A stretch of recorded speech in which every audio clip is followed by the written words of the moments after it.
안녕하세요. 해운 컨설팅 연구소 소장입니다. 이번에는 해운의 생활 법률 시리즈로 지난번에 문중, 동창회 등 법인을 보는 단체 포함해서 비영리 법인의 절세 방법에 대해서 설명해 드렸고, 오늘은 구체적으로 그럼 법인세 신고를 어떻게 할 건가, 구체적 방법에 대해서 설명을 해 드리고자 합니다. 동창회, 종중, 문중, 기타 사회복지법인들의 비영리 법인들이 법인세 신고를 어떻게 할 건가.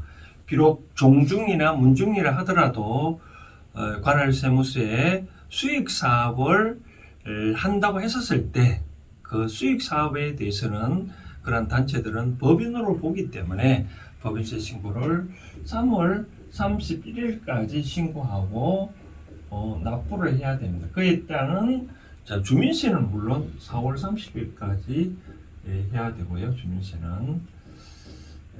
그럼 이제 이걸 어떻게 신고할 건가? 원래는 원칙은 회계상의 대원칙은 항상 수익이 있으면 그에 대한 비용이 있거든요. 이게 관련된 수익과 비용 대응 원칙이라 합니다. 그래서 세법상도 마찬가지입니다. 세법상에도 반드시 수익이 있으면 비용이 발생할 거고, 비용이 있으면 그에 관련된 수익이 있을 거라 이거죠. 그래서 어떤 비용이 지출한다면 그 비용이 수익 창출하고 관련이 없는 것은 업무 무관 경비라 해가지고 일반 비영리 법인을 하더라도 세법상 비용, 즉 손비로서 인정을 안 해줍니다. 안 해줍니다. 그렇기 때문에 일반적으로 종중, 문중, 동창회같이 비영리 법인은 더군다나 다 다르겠죠. 그래서 하나 예를 들면 뭐 종중이나 문중이 돈이 많아서 어디 건물을 사서 임대 사업을 해보겠다 그러면 건물을 사고 이제 이 건물에 관련된 비용이 들어가지 않겠습니까? 그렇죠? 그럼 이 건물하고 비용을 따지면 이제 물론 중개 수수료가 있다든지 그다음 이제 법무사 수수료라든지 취등록세 있잖아요, 그렇죠? 이런 것들은 모두 통통그려 묶여서 건물의 취득원가를 계상을 하고, 그다음 상대 계정은 이제 우리가 뭐냐면 이 자본으로 계정에 계상을 합니다. 출자금, 이 자본 계정 이렇게 하는데 이제 법인세 신고를 할 경우에는 뭐 프로그램이 있어야 되는데, 프로그램 가보면 뭐 보통주 자본금인데 비록 형식이 맞지 않지만 그냥 양식의 보통 자본금이라는 계정에 양식을 이렇게 표시를 하면 됩니다.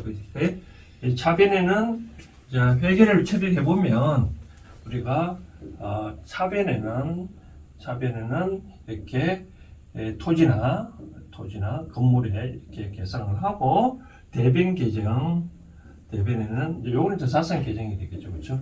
자본 계정에 자본금 이런 형식으로 해서 요 들어간 금액을 이렇게 계산을 하면 됩니다. 그럼 이제 수익이 발생하잖아요, 그죠? 수익이 발생되면 이 수익과 발생된 비용이 있을 수 있잖아요. 만약에 건물 같은 경우에는 뭐 감가상각비가 있을 거고요. 이 감가상각비는 우리가 뭐냐면, 감가상각비는 이 세법상에는 이 강제로 상각하는 게 아니라 본인이 상각을 하고 싶은 만큼 상각을 하고 세법의 인정 범위 내에서 이제 하기 때문에, 건물 같은 경우는 우리가 통상 40년 동안 상각을 할 수 있으니 건물 취득가액을 40년 동안 나누어서 그 비용을 매년 감가상각비로 계상을 할 수 있다라고. 여기서 하나 주의할 거는, 감가상각비로 만약에 비용을 떨어 먹으면 나중에 양도할 때 이 건물 가격은 점점 낮아진다. 그런 생각을 하셔야 된다. 만약에 예를 들어서 10억 주고 샀다 해가지고 매년 만약에 예를 들어서 만약에 1,000만 원씩 상각을 해 먹는다. 그러면 매년 취득가액이 1,000만 원씩 다운된다 이거죠. 그럼 나중에 양도할 때 그만큼 취득원가가 떨어져서 양도 차이가 더 크겠죠, 그렇죠? 그런 거는 있지만, 근데 나는 생각을 안 하겠다. 그럼 그대로 끌고 가면 되는 거죠. 이제 교육에 관련된 비용이 있을 것 같고, 근데 건물 유지에 관련된 비용이 있을 수 있잖아요. 뭐 수선 유지비라든지, 수선 유지비라든지, 또 뭐 이 건물 또 임대하는데 뭐 여러 가지 뭐 관리 비용이 들어가는지 모르겠죠. 하여튼 요 건물의 수익 사업과 관련된 비용에 관련된 것만 이제 우리가 이 계정 처리를 해야 된다. 우리가 비록 우리가 손익계산서를 해서 뭐 종중이나 뭐 매출액 즉 임대료 있고 나머지 비용 이렇게 쭉 있다 하더라도 우리가 반드시 수익 사업과 우리가 고유 목적 사업과는 고유 목적 사업과는 분리 회계 처리를 해야 된다라고 말씀드리고 싶은 거죠. 그렇죠? 그럼 이 수익 사업과 관련된 것만 이렇게 회계 처리해가지고 요에 관련된 것만 그러면 세무로 신고를 하고, 그럼 고유 목적 사업에 실체된 비용은 뭐 어떻게 이제 세무상 처리를 해야 되냐면, 요거는 어떻게 처리 맨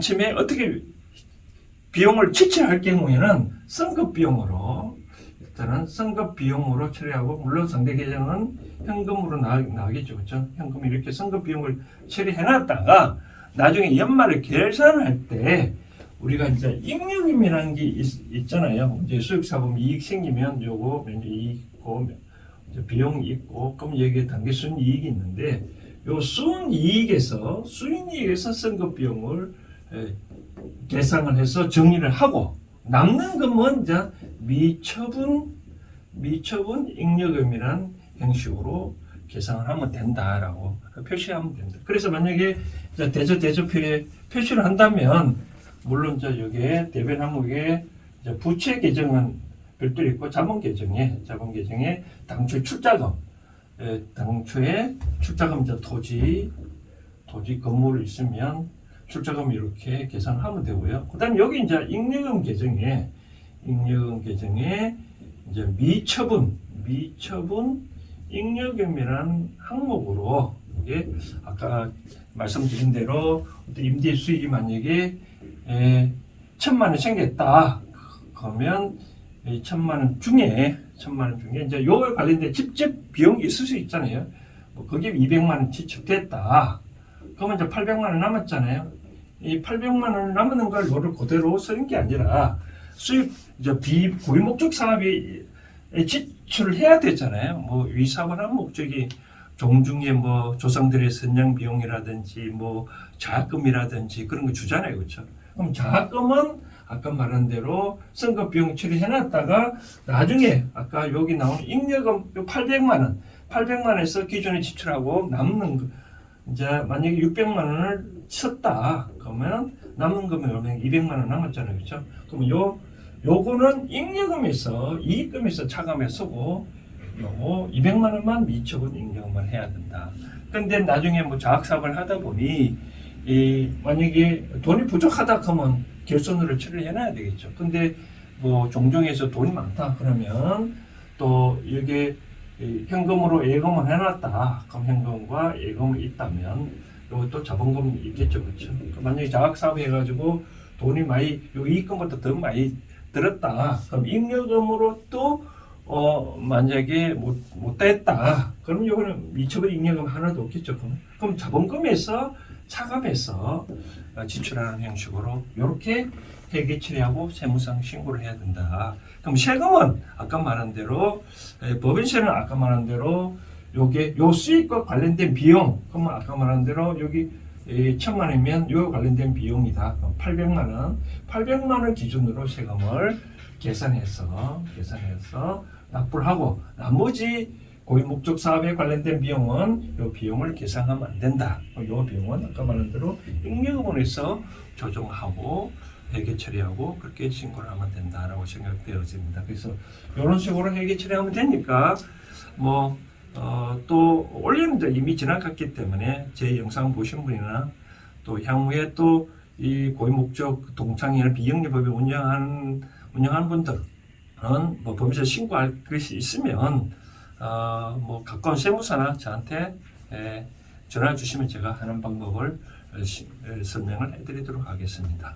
오늘 이렇게 동창회 문중 비영리법인 법인을 고른 단체의 세무신고에 대해서 간략히 살펴봤습니다. 감사합니다.